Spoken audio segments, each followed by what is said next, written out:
land and our water is very, very important, and we are polluting and destroying it. Well, everything new is hidden in the past, and the desecration and destruction of land and life is really past the point of no return at this point. I think I feel very, very positive about everything, but what's going on in the Gulf, for example, or what went on in Haiti and is going on in Haiti,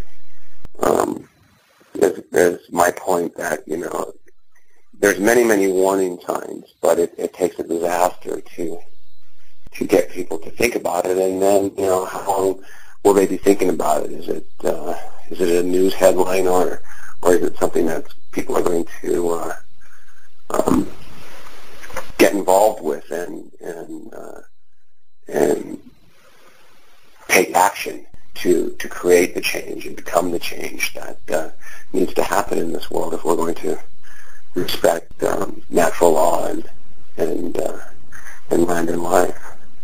It's kind of a exciting, crazy time right now. I remember when we were shooting America's Last Frontier, which was an album and rockumentary we did to support the Gwich'in and to stand in solidarity with them in their struggle to protect the Arctic National Wildlife Refuge, especially the coastal plain, which they call the sacred place where life begins. And that their campaign began in 1989, and it might have even been as early as 88, and went on, and is still going on. It's amazing the process in the United States of how people put in their little bills and what they tag on to bills to get things passed, like opening up the Arctic Refuge for oil and gas exploration. But when we were up there shooting, one of the things we did was we went with a man named Dune Lankard, who's EAC from Cordova over in Prince William Sound, where the oil spill that Exxon did happened. And we went over to the spill zone just to see, where it was at, in 2002.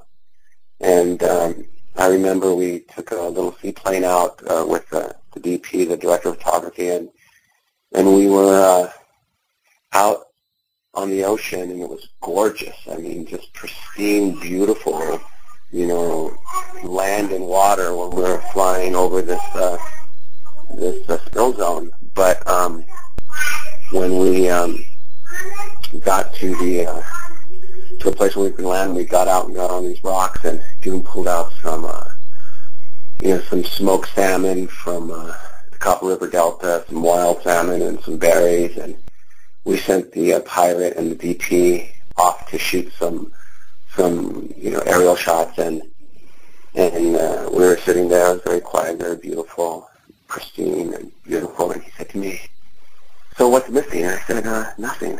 And he goes, "Are you sure about that? It's herring season. There's no herring. There's no birds. There's no sea otters or river otters. There's no life. There's not even any life on the rock we're sitting on in the middle of this ocean." And I looked at the rock, and he was right. It was just a clean, beautiful rock, and the water was beautiful. And then he stuck his hand in the subsurface and pulled up the crude oil. And I said, well, what happened? He said, well, Exxon plan and implementation of cleaning up the oil spill zone was to disperse chemicals and steam and sink it so that it would be out of sight and out of mind. And out of the 13 endangered species and the millions of wildlife that passed on that day of the spill and after, only 2 were on the recovery list, and that was the bald eagle and the river otter. And it just blew my mind because there was no life out there. It looked beautiful, but there was no life. And that spill is very, very small compared to what's happening in the Gulf. And the lack of transparency by BP, the lack of will by governments and multinational corporations and extractive industries around the world to take action. And quite frankly, the lack of society, civil society to take action and clean up and prevent and stop and do everything in our power to protect the wildlife and the sea life in the Gulf. And Mother Earth is just mind-blowing to me.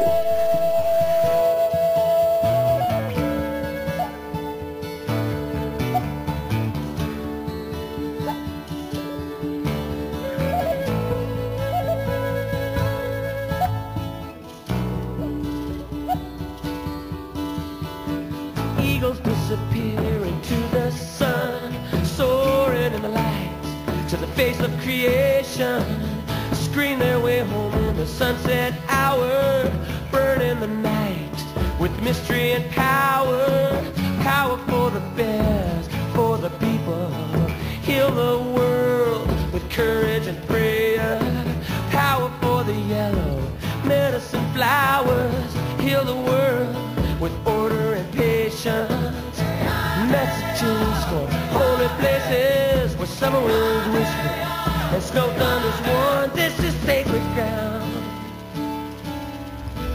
sacred ground.